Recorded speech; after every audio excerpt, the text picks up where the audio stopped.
خير يفقهكم في الدين. Rasulullah sallallahu alaihi wasallam bersabda, yang Allah memberikan kebaikan kepadanya, benar diri seorang yang baik di sisi pandangan Allah Subhanahu wa taala. Saya Allah SWT memberikan kepastian kepada agama.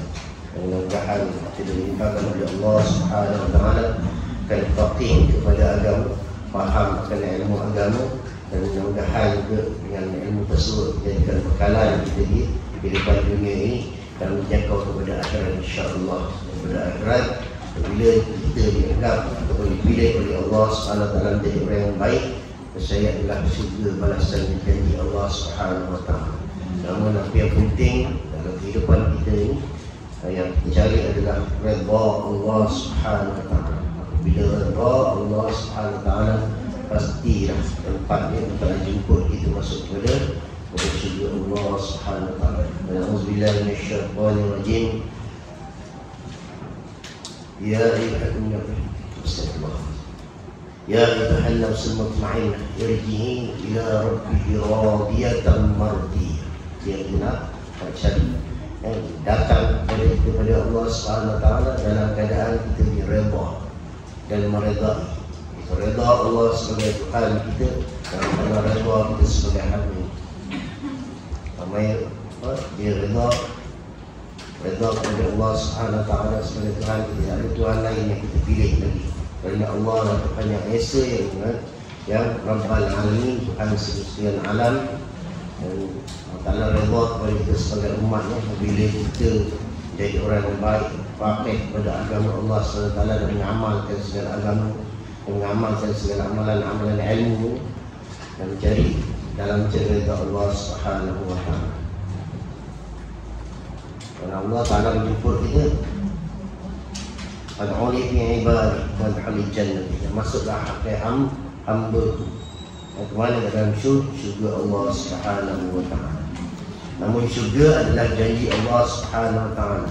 Tapi yang paling penting adalah redha. Bila redha, Allah redha, boleh kita pastikan mencapailah apa yang nikmat yang dijanjikan oleh Allah Subhanahu wa taala. Alhamdulillah, bersyukur kita kepada Allah Subhanahu wa taala dapat kita bertemu lagi pada pagi yang berkaitan ini, insya-Allah, dalam pengajian ilmu, ataupun adab-adab bagi penuntut ilmu. Ini adalah amat penting bagi kita. Kita tidak mensyarahkan apa-apa dari segi hadis dan juga Al-Quran, namun segala ilmu itu berdasarkan kepada Al-Quran dan juga hadis Nabi sallallahu alaihi wasallam. Itu juga dengan ilmu adab dan sebagainya. Dan adab juga Rasulullah sallallahu alaihi wasallam juga mengajarkan kita adab sesama manusia, adab sesama jiran, adab sesama guru, adab sesama pelajar dan sebagainya. Itu juga adab kita sesama manusia, mana lebih tua daripada kita dan sebagainya. Ada kalanya kita ni tua dari segi umur, ada kalanya kita tua ini dari segi pengalaman hidup, ada kalanya kita tua dari segi ilmu. Jadi kita kesemuanya adalah penting untuk kita mengetahui.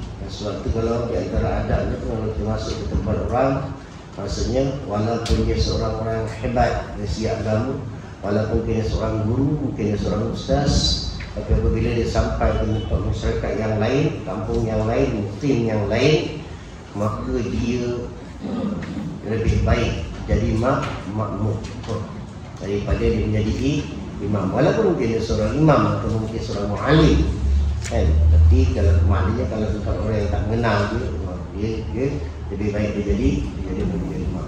Itu adab. Itu juga kita kepada orang yang lebih tua, didulukan apa adab kita kepada orang yang lebih tua daripada kita.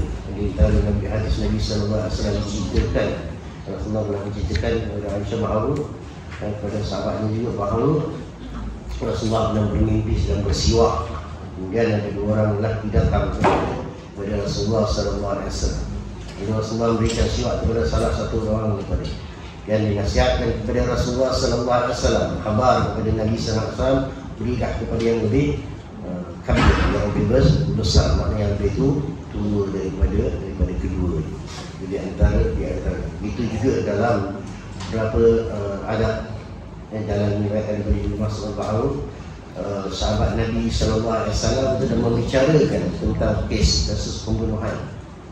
Walaupun maknanya yang memberikan keterangan itu orang yang lebih muda itu sebenarnya lebih banyak mengetahui tentang perkara tersebut, menjadi saksi dan sebagainya. Tetapi oleh kerana ada yang lebih tua daripadanya juga menjadi saksi, maka diizinkan terhadap Rasulullah SAW orang yang lebih tua itu memberikan keterangan terlebih dahulu. Maknanya ada. Begitulah juga kita sesama sahabat kita dalam pengajian, jagalah adab itu. Itu juga dengan ilmu. Kita masuk pada surat 99 sebulan yang lalu.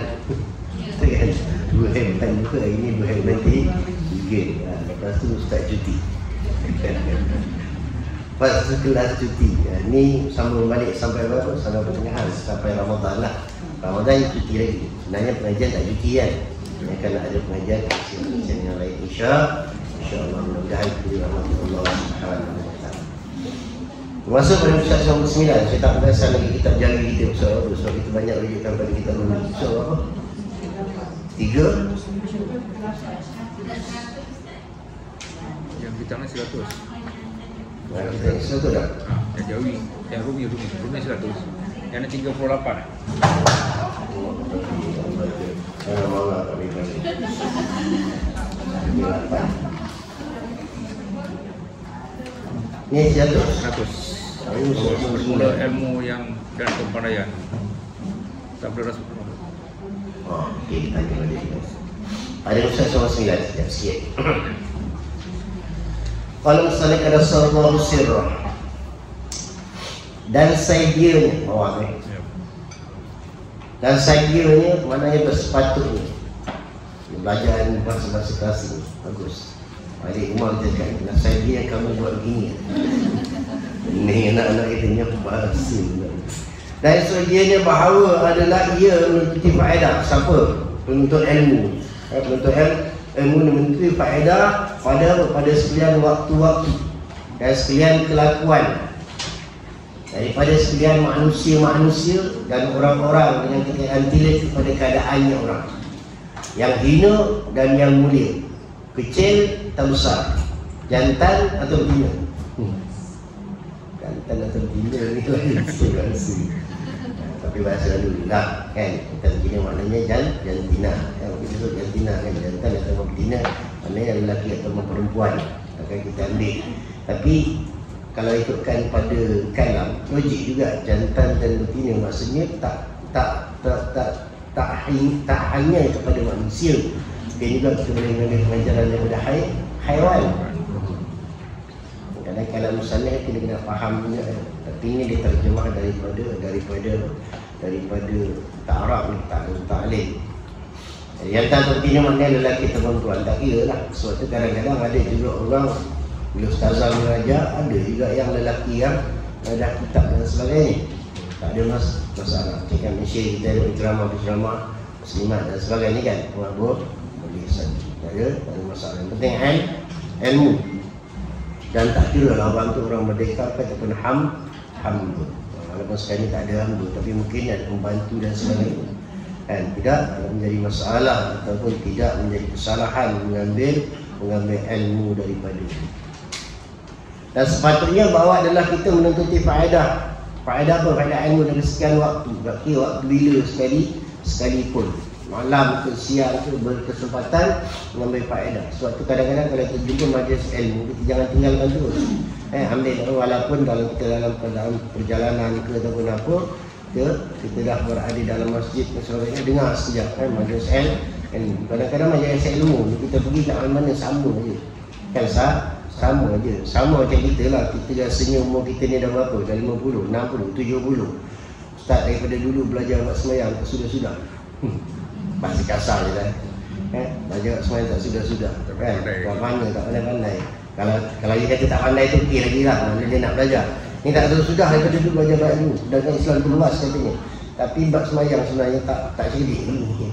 Tak pandai lagi. Sebab apa? Sebab dalam 100 patah perkataan, misalnya itulah 10 patah perkataan yang dilafazkan oleh guru atau yang dilafazkan oleh ustaz dengan asatizah, tidak semestinya 10 tu kita dah dapat.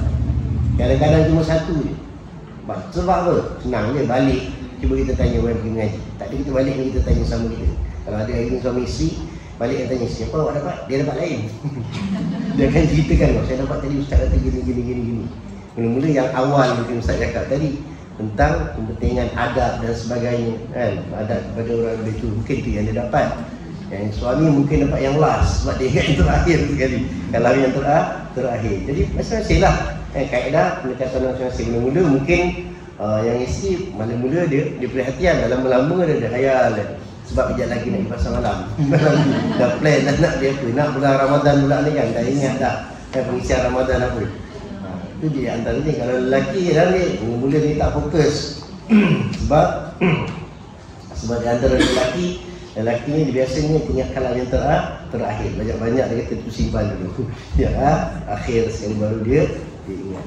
Sebab apa? Tapi kadang-kadang perempuan lebih ingat banyak. Sama ada ingat banyak tu dia ingat semua ataupun penambahan. Faham?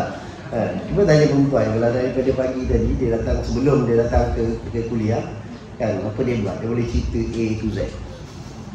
Kita bangun pagi tadi, bangun pukul 5 pagi, masak sejak sebab budak-budak nak pergi kerja, anak-anak nak pergi kerja. Dia ceritalah dia masak tu, semua dia boleh cerita. Kalau lelaki memang tak. Dia pergi kerja, dia tengok air naik pun dia tak perasan tak. Dia tahu dia sampai masjid. Lepas tu dia kata, banjir tak hari ni? Tak nak perasan pula. Itu lelaki dia. Perbezaan. Tapi kalau masa sekolah atau belajar dulu, kalau lelaki ni banyak merajaah ilmu dengan sahabat perempuan, kawan-kawan perempuan masa sekolah. Sebab apa? Kawan lelaki tak diharap. Betul kan? Terutama budak lelaki ni dia gajian sikit buat kerja sekolah pun tak siap. Kerja rumah lah, kena yang suruh dia buat di rumah tak siap. Pagi-pagi dia cari siapa? Dia tak cari kawan lelaki dia, confirm semua tak siap. Dia cari kawan perempuan. Dia sementara dia siapkan kerja pun dia kena bebel lagi. Itu masa belajar masa sekolah kan, macam tu lah keadaan. Kerana perempuan tu ingatan dia sebenarnya ingatan dia banyak, tapi dia ingat dia tak lama. Dia simpan sekejap, lepas tu dia bilang sebab banyak benda dia nak simpan lagi. Memori dia kejap. Macam tu lah keadaan dia lah, manusia. Sebab tu manusia ni kita dia tak sama. Ada juga lelaki yang bersifat sedemikian. Terutamanya macam penceramah dan sebagainya, dia boleh ingat cerita-cerita yang hebat-hebat. Kadang-kadang dia tak merajaah. Dia yang penting apa? Dari segi ilmu ni, kan kita kata dalam sebelum ni kan banyak ulang. Dia dapat satu cerita yang dia boleh jadikan sebagai contoh. Dia kena bercerita selalu. Betapa bercerita ni, mungkin pertama dia banyak hafal kitab. Kedua, dia ada memori dari cerita.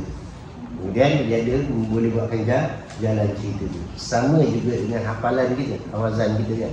Kita hafal, selepas kita hafal apa yang patut kita buat untuk supaya dia ingat terus. Kan? Pertama sekali selepas kita hafal, habis je, dah dapat je dah. Okay, confirm semua habis, solat. Ayat lah, macam ayat Quran kan, sahabat. Solat dan bawa surah ataupun page yang kita dah hafal tersebut, ayat yang kita dah hafal tersebut, bawa dalam solat. Kemudian untuk katalah kita dah hafal satu muka tu, untuk hari tu kita bawa tu je. Kan tak boleh pun.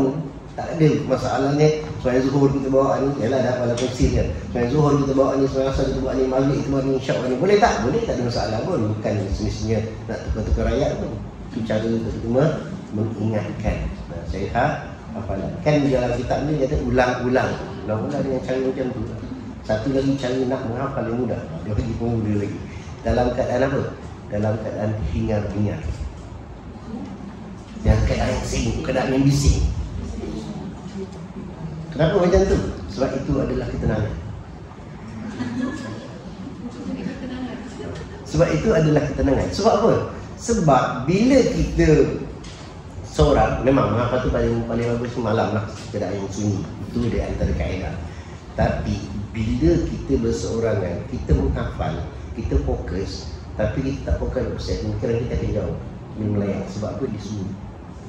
Tapi kalau hingar-bingar, tapi jangan marah orang dengan bising tu. Sebenarnya kita kena fokus apa yang bila hingar-bingar ni gangguan ni, sebenarnya kita boleh kawal gangguan ni pada pendengaran dan ingatan kita, mana kita boleh fokus dengan apa yang itu. Itu cara kawal diri dan juga cara kawal hafaz. Lepas tu bila nak ulang balik hafazan, carilah suasana yang bising. Kan? Orang kata ni ustaz ni pemula terbalik. Tapi ingatan tu akan kekal. Sebab apa? Biasa kalau hingar-bingar memang kita akan mudah terlupa. Tapi kalau dapat kawal pada ketika itu dah jadi yang baik. Sebab tu imam kan, jadi kalau pantang jemaah kat belakang lebih kuat daripada imam. Ada Fatihah contoh, surah Fatihah. Habis surah Fatihah, imam dia ambil waktu sikit. Kadang-kadang sampai ia akan nak wudu ataupun sampai siratal ladzi, imam dah masuk mula baca surah. Baik. Tapi akan terganggu apabila ada makmum akan membaca yang mungkin kuat sedikit suara dia. Padahal ada Rasulullah tegak ketika ada hadis yang keluar, Rasulullah tegak. Nanti kita cerita bab lain lah, bab PK. Tapi maksudnya biasanya macam tu. Jadi kalau imam yang dah biasa dengan suasana dengar, dia tak kisah lah. Dia tak kisah tu makmum tu nak bising ke nak apa tu, dia tak ada masalah. Itu maksudnya latihan hafazan ketika dengar ketika bising. Kan? Terutama kita ni lah, orang yang dah belajar ni akhir-akhir. Sebab apa, kat rumah memang tak pernah ada waktu yang tenang. Kan? Bunyi anak bercakap ataupun bermain, bunyi cucu nangis, kan? Lepas apa? Bunyi hiburan, handphone, TV dan sebagainya. Boleh tak kita kawal? Kalau boleh kita kawal, itu adalah ketenangan yang cukup hebat. Maknanya apa? Kita boleh fokuskan diri kita kepada hafazan, kita boleh fokuskan diri kita kepada Allah Subhanahu Wa Taala. Sebab orang dulu dia kalau nak masuk, nak semayang kat rumah dulu kan, kalau anak cucu bising memang dia marah. Tapi bila dia dah membuat, dia masuk je solat, kan dia tak boleh marah. Dia tak boleh marah. Tapi ketika itu dia fokus. Yang penting. Latihan adalah penting. Pandai cari kawasan bising. Lagi duduk masa malam dia tak boleh menghafal. Dia mungkin boleh menghafal tapi tak boleh kawal mata tu. Makna sekalian waktu, ketika mana sekalipun kalau ada sumber ilmu, jangan tolak, jangan tinggalkan. Dan sekalian kelakuan-kelakuan daripada sekalian manusia juga adalah sumber ilmu. Terimalah dalam keadaan apa? Pengajaran kepada kita juga. Dan apa, orang-orang dengan ketiadaan tilik kepada keadaan orang tu yang memberikan ilmu. Sebab kadang-kadang kita jangan tengok pada lahiriah, pada zahir, pada nampak, pada bentuk, pada kulit dan sebagainya. Atau hina ke mulia. Kadang-kadang orang tu lekeh je kan. Kita tak tahu. Kadang-kadang kita tengok orang gila pun kita dengar tu dia punya cakap kalam ni bagus. Kalam dia bagus. Sebab ni pandangan kita dia gila. Pandangan Allah SWT dia orang yang hebat. Sebab apa? Sebab kita tak tahu. Segalanya datang daripada Allah SWT. Kecil ke besar ke pun kita ambil pengajaran jantan nanti atau lelaki atau perempuan. Sabda Rasulullah sallallahu alaihi wasallam, al-hikmatu dhalatul mu'min. Ainama wajadaha akhadhaha. Bermengenai ilmu dan kepandaian itu pungutan orang-orang mukmin. Di mana-mana tempat dia dapat akan dia mengambil, dia akan ainama wajadaha akhadhaha. Hikmah dan ilmu tu dhalatul mu'min adalah benda yang terbaik daripada orang mukmin, yang mulia daripada orang mukmin dan pungutan daripada orang mukmin. Dikatakan yang ambil olehmu akan barang yang bersih dan tinggal olehmu akan barang yang keruh. Macam perbuatan Melayu juga kan. Dia terbalik kan. Buang yang keruh ambil yang jernih. Maknanya segala perbuatan, ilmu ni ada dua konsep. Pertama daripada pengajaran macam kita lah kan. Kemudian kita tengok benda yang baik. Benda yang baik juga ilmu lah, pengajaran lah. Benda yang baik kita buat contoh kan. Tapi ada juga ilmu yang konsep dia benda yang terbalik, benda yang buruk. Apa benda buruk lah jadi ilmu Ustaz? Maknanya apa? Jadikan dia sebagai perkara yang tak jangan kita buat, ataupun perkara yang dikenali sebagai lisanul hal. Perbuatan seseorang juga menjadi kesan daripada perbuatan tersebut. Mana kita tengok benda-benda buruk, ni apa benda orang buat macam ni? Ni apa benda nak pergi mengompak tengah hari contoh kan. Nampak benda tu ataupun nampak orang meragut dan sebagainya. Benda tu baik tu buruk? Pastinya buruk. Hukum juga haram. Tapi kita ambil dari segi ilmu apa? Jangan buat. Sebab ada satu hari Nabi kata apa? Bertolong-tolonganlah kamu sesama Muslim, sesama orang yang beriman. Kan? Tolonglah mereka ketika mereka dizalimi dan menzalimi. Kan? Belik hadis. Ketika dia menzalimi, ketika dia dizalimi, tolong. Sahabat tanya, ya Rasulullah, kalau seseorang itu dizalimi, fahamlah macam mana nak tolong. Kan? Maknanya dia kena aniaya ke, kenapa kita tahu macam nak tolong. Apa masalah-masalah itu cuba selesaikan. Tapi kalau dia menzalimi, nak tolong macam mana? Takkan nak jadi kawan buat zalim pula.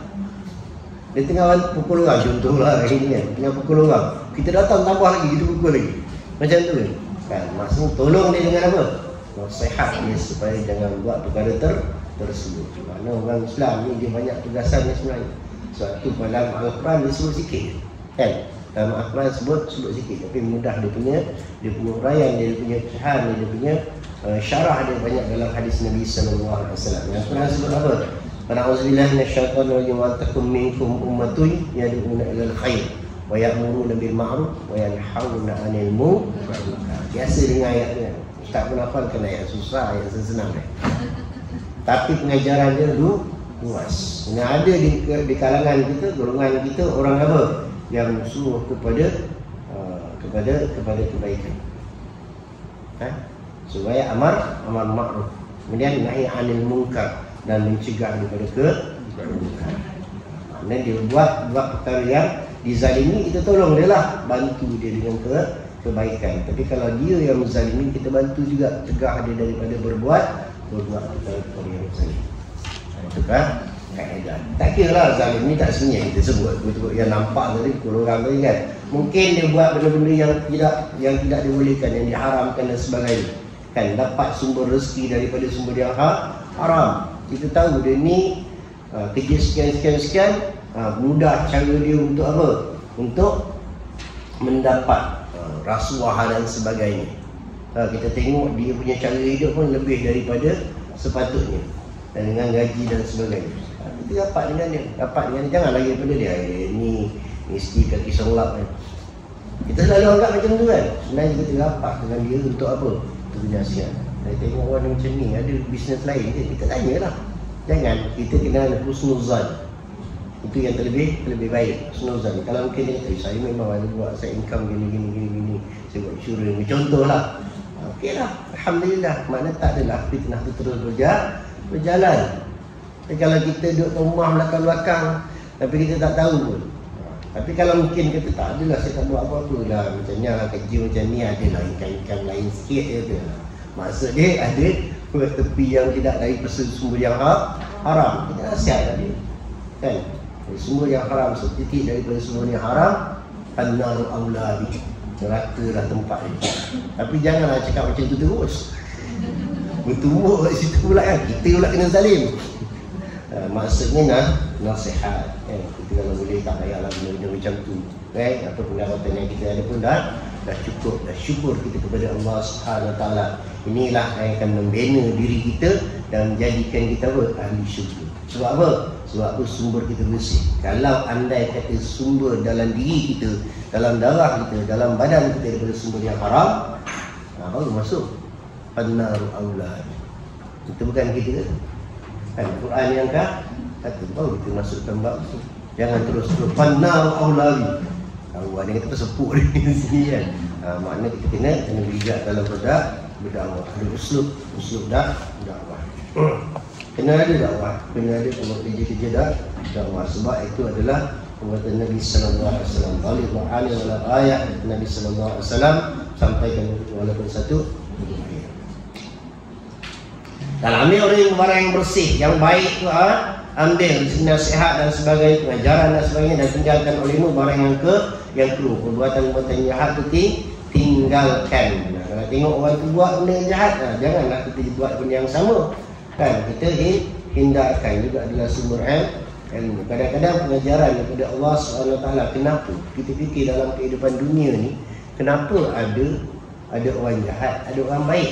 Ada orang baik dulu lah, ada orang baik, ada orang jahat, ada orang mukmin, ada orang yang kafir, ada orang yang hidup aman tenteram, dan ada orang yang sibuk ataupun orang yang diserang lah, kena musibah dan sebagainya. Kenapa ada?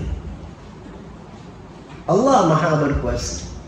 Wallahu kulli syai'in qadir. Allah Ta'ala atas semua berkuasa. Allah Ta'ala boleh jadikan semua orang dalam dunia ni mukmin. Allah Ta'ala berkuasa menjadikan orang semua dalam dunia ini Islam. Allah Ta'ala boleh jadikan orang Islam dalam dunia ni Islam sahaja. Mana adalah orang kafir dan sebagainya, tapi orang Islam ni bersatu. Tak adalah pecahan, tak adalah nak bergaduh hari-hari. Ini sebenarnya risau ni sebenarnya. Yang gaduh kan jalan-jalan orang. Ulama-ulama hebat kan, orang yang kalau ikut sertifikat cert dia sekarang, kita bergelar dia sebagai ulama. Yang jalan cakap, yang tuan guru lain, yang gelar tuan guru lain. Yang kita ni tak lah, kecil-kecil je pun pening juga, manusia tak penikut kan. Dua-dua bawa Quran hadis, benda yang sama kan. Jadi kenapa ada perbalahan, kenapa ada pergaduhan, kenapa ada pencanggahan agama, kenapa ada bangsa dan sebagainya? Itu adalah hikmah daripada Allah, hikmah daripada Allah Subhanahu wa ta'ala. Kalau tak ada orang kafir, orang Islam buat apa? Duduk je lah, tak ada perjuangan, tak ada orang susah, tak adalah ada orang senang nak bantu, orang senang dapat pahala daripada kesusahan. Bukan ambil kesempatan atau kesempatan orang lain, tak, itulah peluang dia mencari pahala. Mungkin orang senang, maaf lah kan, mungkin orang senang kadang-kadang dia dapat sumber uang daripada senang, tapi sumber ni kadang-kadang kurang bersih. Jadi nak bersihkan tu dikena ada apa? Ada bantuan, mana memberikan infak dan sebagainya, pembersihan. Ingat tak slogan Ustaz Zakat apa dia? Zakat pembersih hati, penyuci hati. Itu sebab di antara sebab dia. Kenapa Palestin? Contoh, orang nak tanya kenapa Allah Ta'ala doa orang yang hebat Allah Ta'ala tak makbulkan untuk keamanan pasti. Kenapa? Memberi peluang kepada orang-orang terus berdoa, merintih kepada Allah Subhanahu wa ta'ala. Macam kita juga.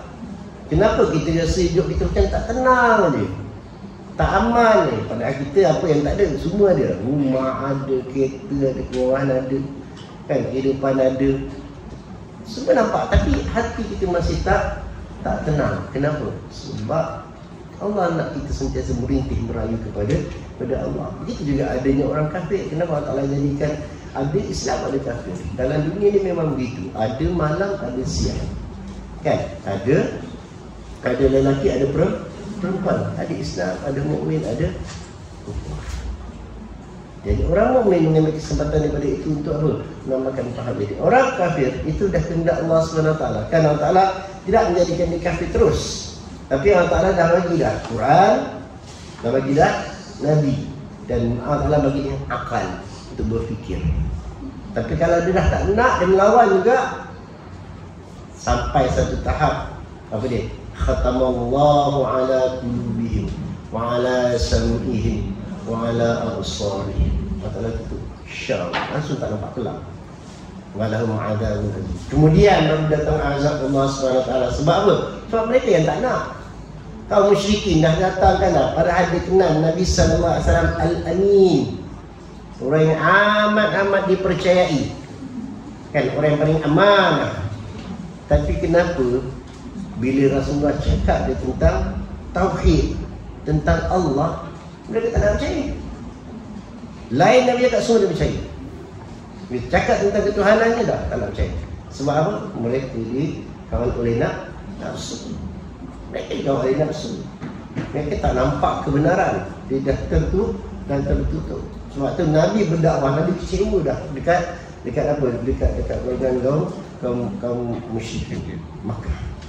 Tadi keluar pergi ke Taif untuk berdakwah. Ingatkan dapatlah orang Taif, kena hina, kena balik, banyak sejarah dia kan, pukul Nabi berdarah. Nabi kecewa. Nabi seorang manusia, bersifat seperti manusia, rasa kecewa. Ada hadis mengatakan sampai Nabi seolah macam nak bunuh diri kan. Ada pertikaian hadis sebab baru keluar.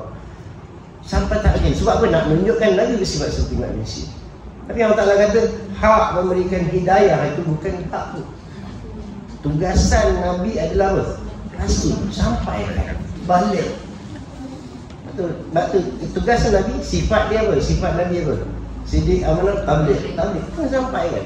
Tapi yang menyampaikan, yang membukakan hidayah itu adalah Allah.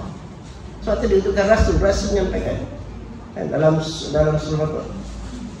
Dalam surah Al-A'raf Allah Ta'ala kata apa? Katakanlah Muhammad kepada mereka, aku ni tak boleh memberikan manfaat kepada engkau, aku juga tak boleh mudarat kepada engkau, tapi aku hanyalah seorang Rasul yang menyampaikan kalam Allah, menyampaikan Al-Quran, memberikan khabar kepada engkau. Khabar apa? Khabar yang mudarat kepada kamu jika kamu ingkar kepada Allah, dan berikan khabar yang baik kepada orang yang beriman. Itu tugas Nabi. Tak lebih daripada itu. Nabi tak kata kalau macam tu Nabi bercakap semua beriman. Tak, hatta ini baru-baru ni istilah kita sambut Isra Mi'raj. Hatta orang yang beriman apabila mendengar kisah Isra Mi'raj Nabi SAW, betul ke Muhammad ni? Dia tanya kepada siapa? Orang paling rapat dengan Nabi SAW. Wahai Abu Bakar, kawan kau ni, kawan baik kau ni kan? Dia kata dia Isra, berjalan sampai ke Palestin dan dia Mi'raj naik ke langit. Betul ke? Betul ke? Macam kita tanya, betul ke? Kata saya Abu Bakar simpul. Kalau yang berkata itu adalah Muhammad, kawan aku tu, kalau berkata, kalau lebih pelik daripada itu pun adalah benar. Dan mula daripada itulah Sayyidina Abu Bakar digelar sebagai As-Siddiq, orang yang membenarkan Nabi SAW. Mujur sahabat tu tanya Sayyidina Abu Bakar, dia tanya Sayyidina Umar, bilang kepada Sayyidina Umar dia keras kan, ini semua tak boleh pakai ni, besok rosak Islam. Dia jenis macam tu. Sekejap dia kata masuk dalam dia keluar pedang. Sayyidina Abu Bakar kata kalau Muhammad berkata walaupun pelik daripada itu adalah benar. Itu maknanya yang membenarkan. Mujurlah kita pun tidak ada pada zaman itu. Takut-takut kita membabas. Tapi alhamdulillah, bersyukur kepada Allah Subhanahu Wa Taala, walaupun kita tak jumpa Nabi Sallallahu Alaihi Wasallam, tetap berada ketika Al-Quran diturunkan, tapi nur iman ditiupkan kepada kita, dan alhamdulillah kita berada di majlis begini dan berada di dalam agama Allah Subhanahu Wa Taala. Ingat, apabila kita dah ada, pegang cukup-cukup. Jangan pandang lain. Sebab apa? Kalau orang nak tanya kebenaran Islam ni, yang kita perlu tingkatkan adalah iman. Jadi kalau hari ni, masalah hari ni, saya nak sebut tadi kan kita dah terjadi perbalahan dan sebagainya. Bagaimana kita nak mengatasi masalah tersebut? Ya, Ustaz bersatu nak ikut. Pening kan? Kadang-kadang kita jadi golongan tengah pun susah juga.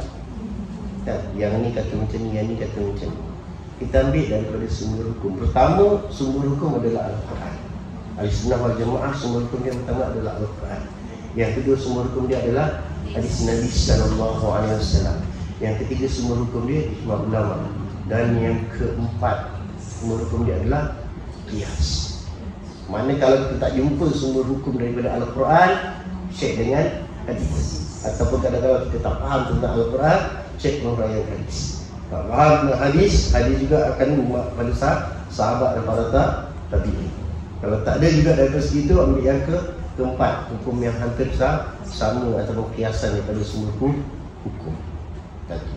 Kemudian cara kita pula, orang yang awam buat satu hukum, ambil daripada apa? Adakah perkara tersebut perkara yang wajib ataupun perkara yang halal? Maknanya macam tu lah. Yang kedua, sumber hukum kita 5 kan. Yang kedua perkara yang apa? Yang sunat. Wajib, lepas tu sunat, lepas tu makruh, lepas tu harus. Kalau yang pertama tadi halal, lepas tu haram, lepas tu sunat, lepas tu makruh, lepas tu harus. Kan? Kita tengok ada sesuatu hukum dari situ. Contoh, kita pergi pada yang biasa kali orang cakap tentang apa? Pokok. Kan? Fatwa dah keluar lah. Kalau ikutkan kita tak payah petikai lagi. Sebab fatwa dah ada. Fatwa dah ada? Kat Malaysia. Haram. Okey, jelas kan? Jelas. Banyak negeri juga yang mengatakan, banyak negara juga mengatakan kita dah jelas lah sebenarnya tak payah petikai. Tapi kita nak tahu orang hari ni dia bagus sikit, dia hebat. Orang ini mengaji, orang hebat. Sebab apa? Dia nak tahu sebab. Dia nak tahu sebab. Dia nak tahu dalil. Kita cerita sikit mak dalil kan. Nak tahu sebab. Betul lah. Kenapa haram? Dia bukan mabuk pun. Kan? Maknanya dari segi penggunaan. Ada perempuan esok apa ni? Kalau ada pun nak buat. Hai. Apa faedah dia? Kita tengok dari segi cara guna datang hukum. Apa faedah dia? Tak ada pun. Kelebihan dia dia. Kata kalau tanya orang esok apa dia cakap, Ustaz ada kelebihan dia apa dia? Asal. Untung dia lebih. Untung dia lebih. Kelebihan. Apa kehebatan, ketinggian dia? Asal. Kita naik tu. Kita naik buruk lah kan. Tapi maksudnya apa kelebihan? Tak ada pun. Mudarat ada. Sebab dari segi kesihatan. Tak nampak lah. Dikatakan oleh pakar dia. Masalah oleh zikir. Kita tanya kepada pakar dia pun. Pada kata tu pun tak ada manfaat pun kecuali mudarat. Dari segi lain, pembaziran. Pembazir tu dia apa? Syaitan. Tapi jelas lah. Innal mubazir kanu ikhwan syaitan. Jelas tak? Mana itu berkaitan dengan sumber hukum. Hukum daripada pemerintah fatwa dah keluar dan kita tengok asbab dia ada.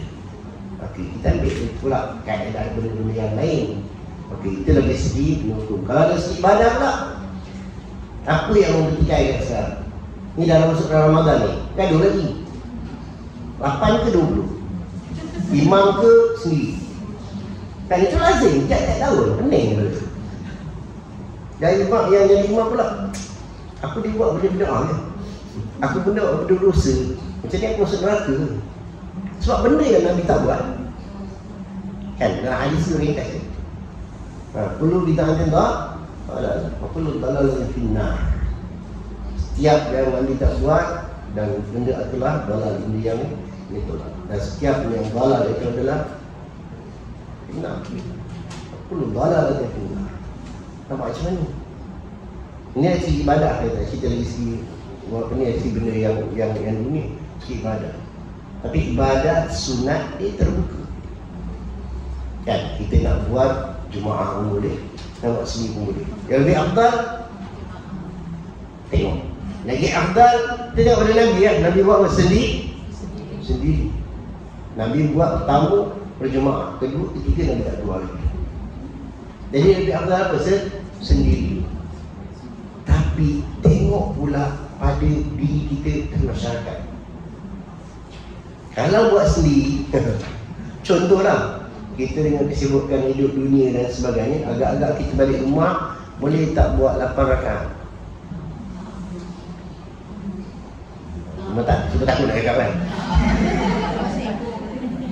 Majoriti tak buat pun. Tapi kenapa kita boleh buat kat masjid, boleh buat kat surau? Sebab tu orang, sebab kita ni orang awam. Kita ni orang awam. Ya, kalau dah naik tahap wali tu saya tak tahu lah. Tak ulama tak tahu lah kan. Tapi ulama dia jadi pemimpin. Bila jadi pemimpin, masyarakat perlukan kepimpinan. Dia jadi imam. Jadi masyarakat kata kalau buat kat rumah memang tak ada Ustaz. Mam, kalau imam tak imamkan solat tarawih, memang kau pun tak buat. Walaupun kadang-kadang berjemaah tu ada yang bermain, ada yang macam kanak-kanak, peringkat remaja tu banyak main dan sebagainya. Tapi peringkat orang yang perlukan kepada pimpinan, itu adalah cara yang terbaik. Dapat berjemaah. Jadi kita ambil yang tu lah, benda yang baik. Adakah benda itu haram? Tak. Tadi kita ingat sumber tadi, sembahyang berjemaah haram ke? Jangan cerita solat wajib lah. Solat wajib memang wajib lah berjemaah bagi lelaki. Bagi perempuan dia jadi sunat pula. Macam kita perempuan dia pergi umrah ke apa, hari Jumaat dia boleh sembahyang Jumaat kan? Dia boleh sembahyang Jumaat. Hukum dia apa asal? Bagi perempuan solat Jumaat sunat. Tapi bila kat sana dia sampai, Ustaz kat kampung sini saya tak pernah solat Jumaat. Memang tak ada ruang untuk perempuan. Ada masjid Jadi tak ada, tapi kan pernahlah ada orang datang. So kita bagilah ruang khas untuk perempuan. Sebab masa tu ada nak mensolatkan jenazah selepas daripada itu. Jadi ada ahli perempuan yang datang sama-sama putih Jumaat. Buka ruang untuk bagi ruang sikit untuk perempuan. Tak ada masalah pun. Sunat. Bila dah sunat, dia dah selesai buat, habis dah. Tak boleh dia nak zuhur lagi. Begitu juga kita di Masjid Haram atau di Masjid Nabawi. So, kalau saya tak pergi boleh? Boleh. So, hukum dia tetap sunat. Tapi tak ada ahli dia.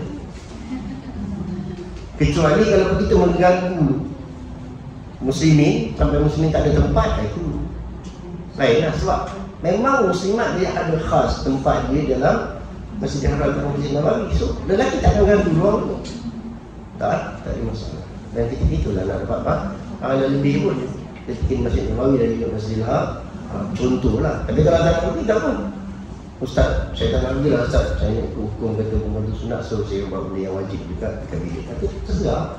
Kita tak melarang dan tidak. Tapi benda yang ada peluang pergi lah. Kan? Baru kita tahu kita nak sembahyang Jumaat begini. Lepas tu nasihatkan abang-abang, bang besok pergi sembahyang Jumaat ada khutbah bagus. Walaupun tadi khutbah ke Masjid Haram saya tak faham. Tapi bagus, mana ada ilmu, ada kata nasihat dan sebagainya. Itu kan kaedah. Maknanya jangan berbalah sangatlah. Kalau misalkan kita senang iktiraf lagi. Kita orang yang biasa buat benda yang tak ada dalam hadis Nabi sallallahu alaihi wasallam. Kita tengok pada hukum. Hukum tu boleh ke tidak. Dan kalau benda tu boleh, maksudnya contoh yang maaf untuk guru dan sebagainya, ajar-ajar ustazah dan sebagainya. Contoh, orang kata tahlil. Majlis tahlil. Kita majlis kenduri lah, senang kan? Majlis kenduri. Apa ada dalam majlis kenduri? Baca Al-Quran, tahlil, makan. Kan? Atau Yasin kan? Yasin baca Al-Quran. Ataupun tak ada Yasin pun, dalam tahlil ada bacaan potongan-potongan ayat Quran. Walaupun ayat tu dah disetkan ataupun dah susun oleh para ulama. Mesti ada kelebihan-kelebihan. Dan setiap ayat yang dibaca memang ada kelebihan-kelebihan tertentu pada ayat tersebut. Kemudian ada tahlil. Kedua-dua itu perkara yang disunatkan. Beri makan adalah sunat Nabi sallallahu alaihi wasallam. Jadi benda itu dah digabungkan oleh ulama menjadikan satu yang namanya kenduri. Dan cuma kita tak buat. Yang kita nak katakan bahawa perkara tersebut bukanlah sunnah Nabi. Jangan buat. Maknanya benda tu bukan sunnah Nabi. Nabi tak buat benda itu. Tapi Nabi buat beri makan. Makna sama-sama beri makan kepada sahabat yang lain juga Nabi buat. Ada pada zaman Nabi. Yang tak ada kenduri tadi. Dan kenduri itu juga jangan kita sandarkan kepada hukum 40 hari. Memang kita kan seminggu 40 hari, 100 hari pecah perut dah macam. Itu tak. Itu memang bukan. Jadi simple. Baca Al-Quran 4 kali. Tahlil. Afdal ifa'la minahu la ilaha illallah. Dapat pahala. So boleh buatlah. Tak ada masalah. Itu yang ulama meletakkan sebagai hasanah, benda yang baik. Cuma jangan sadarkan Nabi pernah buat. Tak. Jadi kalau orang yang menyalahkan juga, geng B pula kita sebut geng B pula, dia apa dia menyalahkan, dia berpegang kepada hadis. Dia pun tak salah. Sebab pada hadis, sebab kita banyak kata ini tak buat ni kau seolah macam berdosa pula. Itu silapnya. Sebenarnya banyaklah perubahan yang berlaku daripada dulu sampai sekarang. Dulu kalau kena tahlil kena ada apa? Baru. Kan? Tempat baru. Apa lagi? Kenyan, asap. Sampai tak bernafas orang baca tahlil.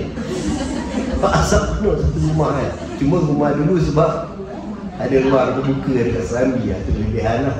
Rumah sekarang dia buat lemah-lemah tu. Buanglah. Kalau benda tu rapat kan. Benda tu rapat. Kita tak tahu nak panggil siapa pun. Tak biasa kalau ada orang Kenyan ni jin najis dia. So buanglah. Okey, selesai. So lagi segi bacaan dan sebagainya yang kita buat, doa ramai-ramai pun tak ada masalah. Doa pun untuk ni astajib lah kepada Allah. Doa dan itu mustajab. Cuma kita berubah beberapa perkara lah. Tolonglah ahli-ahli keluarga kalau kita dia buat kenduri, kita yang ada ni buat kenduri, masa dibuat bacaan tu dan juga doa kita bersama. Jangan kita sibuk lelang dan sebagainya. Kalau nak mudah, kalau siap-siap kan, masa selesai doa semua tu. Ini menyakat depan tu doa ya Allah. Pada tak kembali doa kat sana di bawah. Tak payah. Dan yang bagus ni, kita ni biasa kita buat kenduri arwah kan. Yang mendoakan arwah kita adalah kita. Ya? Orang yang ada silaturahim. Itu kita, terutamanya anak-anak lah. So, 3 perkara yang selalu saya sebut, 3 perkara yang kita tinggalkan, yang akan sampai kepada kita adalah doa yang sah. Habis. Yang memang tak nak habis bab ni. Habis. Dan aku dengar Syekh Al-Imam Al-Ajal Al-Ustaz Fakhruddin Al-Qasian berkata adalah hamba perempuan. Ini maksud cerita ni. Hamba perempuan Abi Yusuf rahimahullah ta'ala amanat di sisi Muhammad. Mereka berkata baginya, adakah engkau hafaz pada waktu ini waktu daripada Abi Yusuf akan suatu masalah daripada masalah-masalah fiqh? Berkata ia tidak, melainkan bahawasanya Abu Yusuf sama Yusuf ialah adatnya yang berkekalan, bahawa mengulang-ulang ia dan berkata ia abuan daun itu gugur. Apa tu abuan daun? Daun itu pusingan, itu gugur. Mengulang-ulang dia akan perkara-perkara yang tentang fiqh. Maksudnya apa? Menghafal akan masalah. Kata siapa tadi? Hamba perempuan lagi Abu Yusuf. Abi Yusuf. Maknanya pada mengingatkan kepada Muhammad. Kalau amanat kepada Muhammad. Muhammad kata, maka apalah Muhammad akan mengingatkan itu daripada itu hamba perempuan. Dia bagi satu amalan yang dibawa oleh Abi Yusuf. Walhal adalah ia masalah dari muskil atas Muhammad. Maka hilanglah muskilnya dengan ini kalimat. Maka diketahui bahawasanya menuntut faedah itu mungkin dan dapat ia dari tiap-tiap orang. Hamba dia mengingatkan kepada murid Abi Yusuf tadi, kau hafal tak ni? Ni yang RM1 dibaca atau dihafal oleh Abi Yusuf. Lepas tu anak murid dia membaca dan hafal perkara tersebut. Sedangkan perkara tersebut adalah yang dicari ataupun kaedah tersebut yang dicari. Contoh macam kita tadi kan, nak tahu benda tu boleh tak boleh buat, kita tengok pada kaedah segi hukum. Bila hukum dengan tekan boleh lah, tak ada masalah. Yang kata semuanya tak boleh. Tapi pandangan juga kena tengok. Pandangan tengok daripada apa? Daripada pandangan hadis. Bila tengok daripada pandangan hadis, benda tu yang Nabi tak buat, itu maksudnya tak boleh buat. Tapi dia tak melarang orang buat. Tapi ustaz ada je yang membida'ahkan. Itu pulang masing-masing. Kadang-kadang itu yang jadi balah. Kadang-kadang itu yang jadi balah. Benda yang tak boleh dibida'ahkan, benda yang tak boleh dikatakan tak boleh, dia katakan tak boleh. Jadi masalah kan? Kita dengan kita kan? Ustaz Nabi datang bukan jadi model. Apa maksud? Nabi bukan suruh pakai sembahyang, Nabi bukan suruh pakai jubah, Nabi suruh tak suruh pakai ridha. Kenapa ustaz-ustaz yang sibuk-sibuk nak pakai? Jadi yang tidak pakai sembahyang tak? Orang tanya kenapa? Betul lah, betul Nabi bukan datang untuk jadi model. Nabi datang dengan risalah daripada Allah SWT. So kita ikut. Kata kita ikut sebab sunnah Nabi SAW, Nabi pakai. Jadi kita nak cihan ni. Nabi pakai. Dia kata waktu zaman tu Abu Jahal pun pakai. Kan? Nak jawab apa? So kita pakai ni sebenarnya Abu Jahal. Kita ikut apa yang Nabi suka. Yang Nabi buat. Nabi suka, Nabi tak pernah tinggal. Solat Nabi sentiasa pakai serban. Pakai jubah. Dan Nabi sentiasa letakkan kain di atas bangunnya dan ini sebagai ridha. Dan orang yang memakai tersebut mungkin dia pandai, kena tahu adab. Cara nak pakai serban. Pakai serban je Rasulullah SAW dalam keadaan berdiri dan sebagainya. Bukan dalam keadaan duduk. Dan ukuran serban dia berapa. Kalau tak cukup, maknanya ambil ibrah bahawa Nabi pakai tutup di kepala. Itu satu. Itu Nabi yang Nabi suka. Kemudian Nabi terus pakai sampai Nabi pindah ke Madinah. Madinah dengan keputusan yang lain, tapi Nabi tetap juga bawa kerana sampai ke Madinah. Kemudian bila pakai, contoh yang pakai lidah. Pakai lidah ni nampak ini dah cantik lah sebab dia berlipat dan sebagainya. Tapi mesti boleh untuk sebagai kegunaan, bukan hias. Mana? Pertama apa? Dia boleh jadi sejadah. Dia boleh jadi selimut. Sebab tu kalau orang Pakistan tu boleh pakai lidah yang besar-besar. Kan? dia boleh jadi juga apa untuk membersihkan sesuatu. Jadi orang pakai lidah ni jangan asyik ni. Pakai lidah sekadar macam tu. Kita tengok kedai contoh yang orang makan letak kain siasat kain. Salah satu daripada sunnah. Tapi dia boleh gunakan untuk lap meja bagi itu kat kedai lah kan contoh. Macam kita juga. Kalau kita berdiri ke mana-mana, kalau kita ada itu upah apa, salah kita gunakan lidah kita. Tak salah. Ada pernah satu hari seorang guru tu dia pakai lidah macam ni. Apabila dia waktu tu hujan, apabila dia nak dijamu, dia punya apa, tempat dia nak duduk tu agak basah sikit, dia turunkan lidah dia lap. Janganlah lap mata tu ada pakai kain lain. Kenapa tak boleh? Tak, dia bukan untuk berjaya. Pakai ni kau untuk gaya, dia bagi untuk kegunaan. Dan dari segi keselamatan pun ada kaedah dia untuk mempertahankan diri berani negeri. Belajar apa? Jubah pun macam tu, yang kita pakai ni bukan jubah. Ini jubah Arab. Kan? Sebenarnya ni jubah Arab, dia sebabnya ada tali kat sini. Tali kat sini dia ada macam tali dia jual itu sebenarnya ada terjual dia.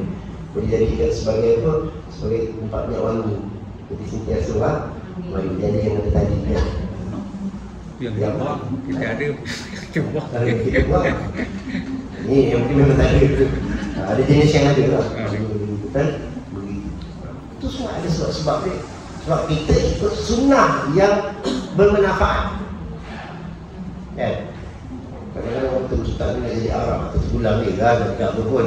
Tapi maknanya benda yang Nabi suka, dia nak buat. Okay, kalau kita kata dia Abjad, Nabi pindah sampai ke Madinah, Nabi tetap dalam benda yang sama. Kemudian diwarisi oleh para ulama atas nama sunnah Nabi sallallahu alaihi wasallam. Nabi tak suruh. Nabi tak suruh. Tapi kita ikut apa yang Nabi buat yang terbaik. Jadi kepada Muhammad ini juga hafazan yang mana juga yang diajarkan oleh hamba perempuan kepada Nabi Yusuf.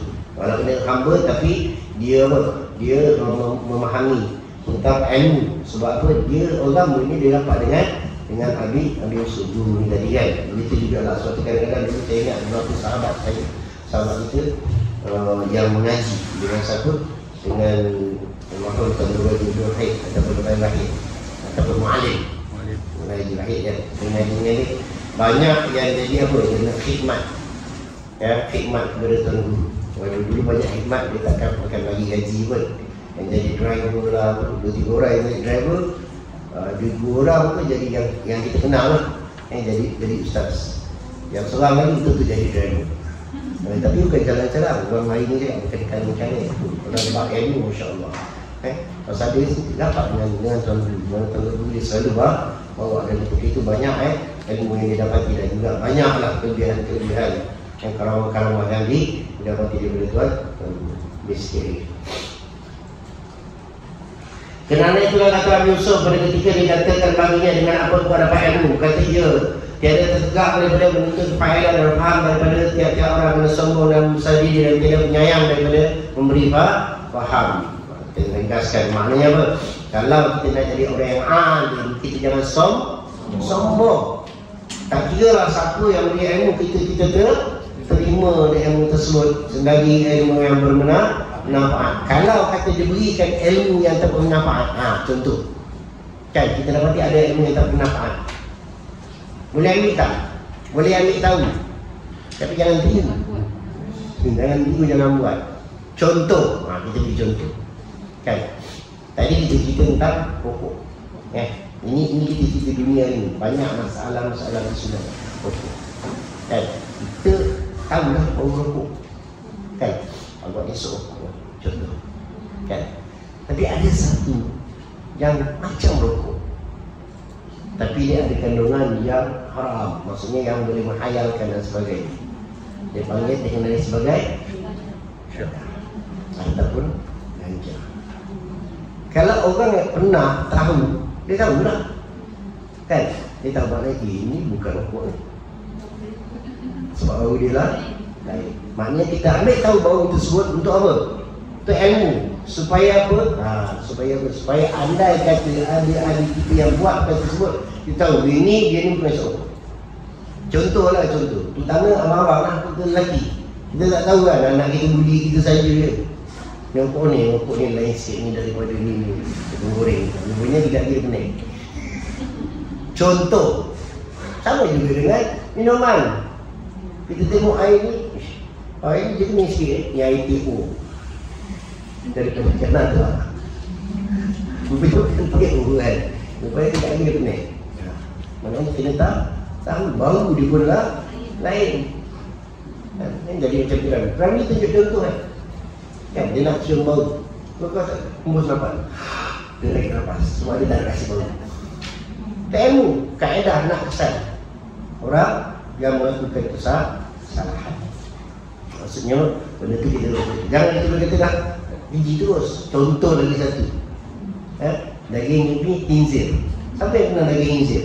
Banyak kita tak kenal sebab tengok khinzir dia lari. Kan? Tengok khinzir dia hidup memang dia lari, kau jangan tunggu. Tengok khinzir dia, kan? Kita takut tu recik lah apa dan sebagainya. Tengok daging dia dulu, kenal daging ni. Ini daging khinzir. Kalau kita tak kenal, dia tak depan kita lah. Ini kambing ni biri-biri, dia memang daging dia lain sikit. Kambing biri-biri, kita pun tak tahu kambing biri. Dah betul kita tahu, tak kenal pun. Kan? Siap, balik masak. Kan? Buat apa? Nasi goreng buat masak daging masak kicap. Lagi tak kenal. Lagi tak kenal. Jadi ambil tahu kenal. Kan kulit dia pun kenal kan? Nah. Saya selalu kadang-kadang mengaji Quran tu cakap kalau kat sini kena berhenti. Dekat sini kena berhenti apa? Ada titik 3 lagi. Pilih salah satu kena berhenti. La raib atau la raibash. Pilih salah satu. Dalam Quran. Tapi saya kata kalau pergi kat kedai baju, kedai kasut, jumpa titik 3 pun berhenti. Maksud apa? Jangan beli pun. Kita kenal lah. Bila kulit dia ada titik 3 tu. Itu maksud, kenapa Ustaz jangan beli? Itu yang saya kata ilmu. Kalau tak tahu beli, kasut pun cantik, lembut kata. Kulit bagus, kulit lembut. Kulit apa tu? Kulit dia. Ini saya benda yang tak boleh. Sebab kita pendek ilmu, kena tahu jenis kulit dia, jenis daging dia. Kan? Rasa dia. Rasa dia jangan jumpa. Rasa dulu. Pusat boleh rasa dulu. Rasa besok kalau kita makan kita tahu. Contoh, ni kita beri contoh. Rasa-rasa. Bukan tu memang tak boleh rasa lah. Kita kan rasa cuba kan. Tapi bentuk dia. Kita pergi dekat mana? Kita pergi dekat Bali. Kan? Pergi dekat Bali, makan kat restoran. Kita pergi restoran, orang bercakap bahasa Nusantara, bahasa Melayu. Pakai songkok, kita pun nak pegang je lah. Kan? Sekali bila sampai one corner, tengok daging dia macam daging ni. Tanya ni daging apa? Dia kata ini tak bisa makan pak. Kenapa tak boleh makan? Ini daging ni tu kebal pendek. Dia tak tahu kita Melayu kan, kebal pendek tak boleh makan. Tak boleh makan. Memang masak kat sini. Saya terus minta masak kat sini kan. Di sini lah di restoran ni rumah makan ni. Sudah. Kalau tu yang tak boleh makan, semua tak boleh makan.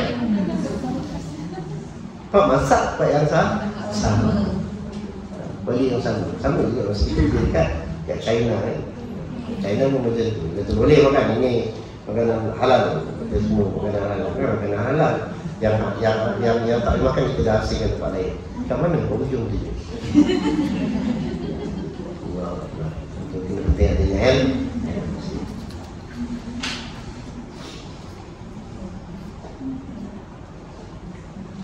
Habis dan adalah masalah daur.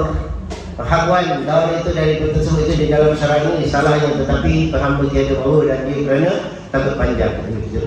Dan dikatakan bagi Ibn Abbas radhiyallahu anhu, radhiyallahu anhuma, Ibn Abbas radhiyallahu anhuma, mana Abdullah bin Abbas radhiyallahu anhu, dengan apa engkau dapatkan ilmu? Berkata Ibn Abbas, dengan lidah yang sangat bertanya-tanya, dengan hati yang sangat berfikir, dengan banyak bertanya dan hati yang berfikir. Bertanya untuk dapatkan ilmu, tapi bertanya jangan menyusahkan diri. Sebab tu kalau dalam bahasa ilmu dia ada waktu untuk bertanya dan sebagainya. Dan bertanya jangan sampai menyulitkan. Jangan jadi macam ni saya ni bertanya dah susah. dah menyusahkan diri. So cari lembu, dia cari lah lembu, tak ada dah tanya lembu umur berapa, warna apa. Kalau dia cari bawa je lembu seekor lembu juga, habis selesai masalah. Ini nak kena cari yang muda, nak kena cari yang apa, yang warna kuning lah sebagainya. Nak kena cek gigi penuh, kan masalah. Sama macam kita lah, kita dia apa, kita dibuat buat kurban, cari apa, lembu yang terbaik. Dia letak umur, tak, jangan tanya. Letak umur kan pening, kecuali maknanya umur yang matang lah. Yang matang tak kira lah, umur tu lembu tu dah tua ke apa, kadang-kadang tengok lembu dah dia punya apa, ni bawah dia kan. Atau tak ada masalah, kalau tanduk sampai dah berbulu, tak ada masalah, tak ada kata tak boleh. Dan jangan tanya. Hanya banyak-banyak, tapi pada zaman Rasulullah kalau orang tanya, jangan mula lah. Kan, minggu depan panjang cerita. Lepas tu kadang-kadang bila tuan guru kita cakap apa, buat dulu. Kan, dia tanya panjang-panjang kan jadi buat. Sama dengan apa? Dengan orang pergi haji dan umrah, dia tanya macam-macam. Dia kata hukum jumhur ulama kata apa? Ketika tawaf wada, jumhur ulama kata apa? Sunat. Kecuali haji. Kita tak dekat dalam satu aspek Syafi'i. Kita dekat jumhur. Jadi sunat. Okey, sunat untuk tawaf wada kecuali haji. Balik pada haji itu wajib. Yang lain hanya sunat. Tapi bagi Syafi'i wajib. Satu. Okey. Ada 7 rafa'ah. Jumhur macam ni wajib dengan haji macam ni, daripada Syafi'i wajib. Pada Syafi'i pun kecuali pada haji saja yang wajib sebelum dahulu. Tapi apabila balik, ada balik itu umrah ni haji wajib. So maknanya wajib. Sebab tu hari ni orang rajin pergi mana? Pergi Taif. Pagi balik hari. Balik hari mana dia keluar. Dan masyarakat tabung haji ataupun dari masuk tabung haji dah praktikal benda tu wajib. Tak. Kalau tak pegang, ejen ataupun agensi yang buat memang kena ikut tabung haji ni fatwa. Kalau tak nak, itu hak peribadi. Tapi kalau wajib, mana tak buat, kena. Ya. Ada yang pegang mana? Kalau ikut agensi, dia kena ikut tabung haji. Sebab dia bawa pegang tabung haji. Kalau tak nak buat secara pribadi, buat diam-diam, pandai diri. Sebab tahu sumber ilmu. Dapat lah, baca lah kitab-kitab daripada kitab kan. Jadi maknanya jumhur kata sunat. Tapi kalau memang nak balik, adabnya lebih baiklah kan. Bukanlah yang pergi balik hari itu kadang-kadang dia tu susah sekali nak tawaf, dia pakai kain ihram. Itu pun tikaian juga. Nak tawaf apa nak menipu kita. Ini kepada kita. Kita nak memudahkan, kita tak nak tawaf pakai kain ihram, kita naik atas 1 jam lebih, silakan. Kalau larat, tak larat, naik skuter. Boleh je, tak ada masalah. Kawan saya tiap hari pakai ihram. Pakai ihram kenapa tiap hari? Aku nak sembahyang depan Kaabah. Saya nak kata apa? Berarti haram pergi sembahyang depan Kaabah sebab apa? Menipu. Kata apa? Nak cakap mana? Ada hukum mengatakan begitu? Tak ada. So kenapa pada mereka hukum? Sedangkan jangan pada mereka waktu sungguh hukum yang sebenar. Adakah haram pakai kain ihram dan pergi tawaf? Tak.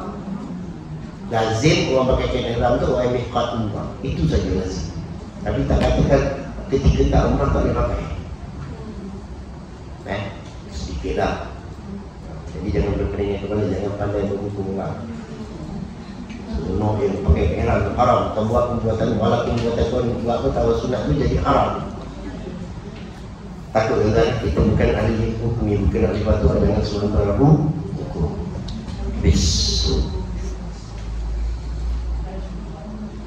Mana yang banyak yang bertanya dan yang banyak semua fikir. Dan semuanya dinamakan penuntut ilmu pada zaman dahulu dengan apa engkau kata. Kerana dengan banyak berkata pada zaman itu dahulu dengan perkataan apa engkau kata pada masalah ini.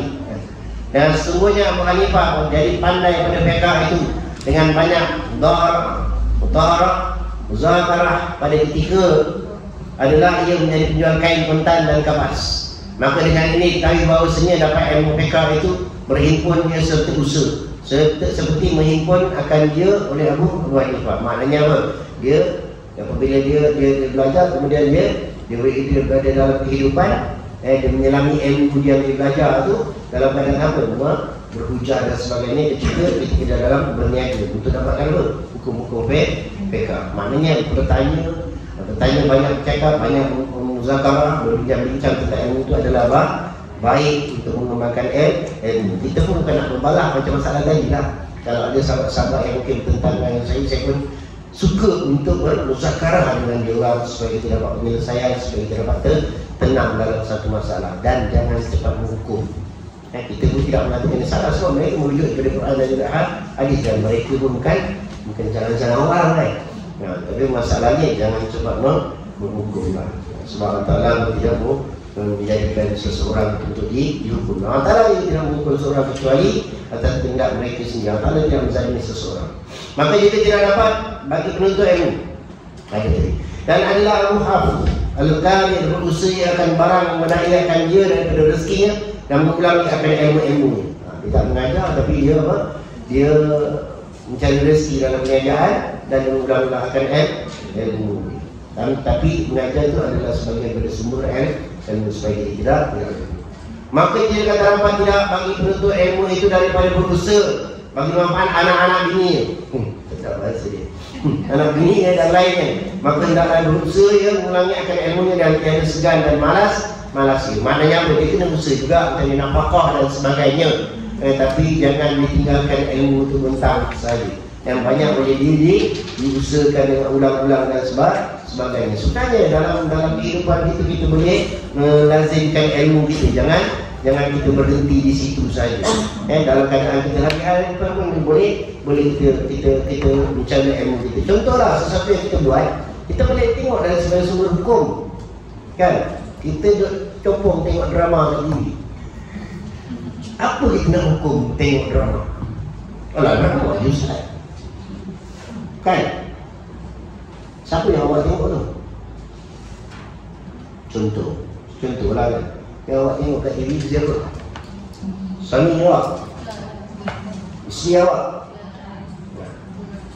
Orang lain. Lepas tu tengok aurat dia. Ustaz, kan ada perbahasan aurat tu, kalau bukan gambar kat TV tu bukan air aurat, memang bukan air aurat.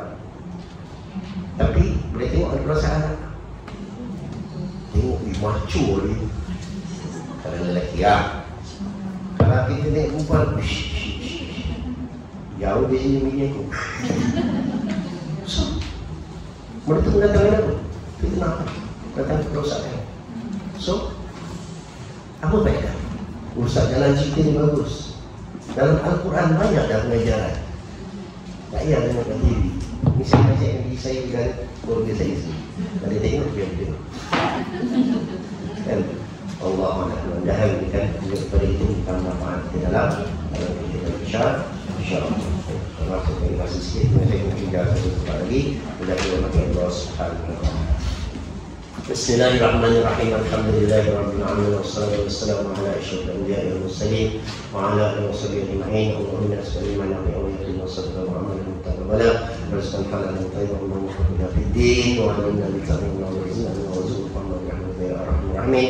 Allahumma iftah lana abwaab khair wa abwaab salamah wa abwaab sihah wa abwaab ni'mah wa abwaab barakah wa abwaab mawaddah wa abwaab rahmah wa abwaab rizq wa abwaab ilmi wa abwaab maghfirah wa abwaab maghfirah wa abwaab jannah rahmatika ya arhamar rahimin. Rabbana taqabbal minna wa 'alaina innaka antas samiul 'alim wa tub 'alaina innaka antat tawwabur rahim. Wa sallallahu ala sayyidina wa maulana Muhammad wa ala alihi wa sahbihi wa sallam. Alhamdulillah.